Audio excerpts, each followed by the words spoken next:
চলো সিনচেন আর ফ্র্যাঙ্কলিন একটু নিচে যাই আর ঘুমাই, দুপুর বেলা তো হয়ে গেল, জলদি করে চলো। এই যে বেডে এসে গেছি।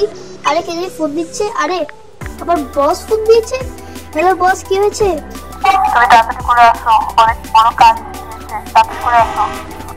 ঠিক আছে বস, ঠিক আছে। ফ্র্যাঙ্কলিন, সিনচেন, আবার পরে কথা হবে। কয়েকদিন পর আমি আসবো, আবার হয়তো কয়েক সপ্তাহ লেগে যাবে। বস বলেছে অনেক কাজ আছে। ঠিক আছে, আমি আবার পরে দেখা করবো। বাই বাই, অনেক তাড়া আছে, তাড়াতাড়ি করে চলে যাই। ভাইয়ার বস মনে হয় খুবই রাগি, কত তাড়াতাড়ি গেল।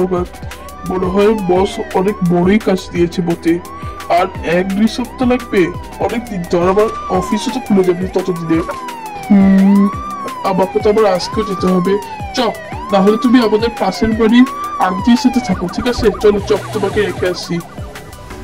ঠিক আছে ফ্র্যাঙ্কলিন, ঠিক আছে, চপকে তো রেখে এসেছি। সিনচেন, তুমি কি একা একা থাকবা?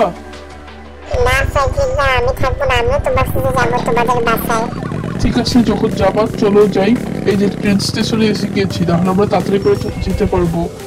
চলো, এই যে ট্রেনে উঠে গিয়েছি, তাড়াতাড়ি করে উঠে যাও। এই যে ফ্র্যাঙ্কলিনটা উঠে গিয়েছি। তুমি না হলে শক্ত করে ধরো সিনচেন। এই যে সিনচেন, তাড়াতাড়ি করে উঠে পড়ো, আর দেশে পৌঁছে গিয়েছি আমরা।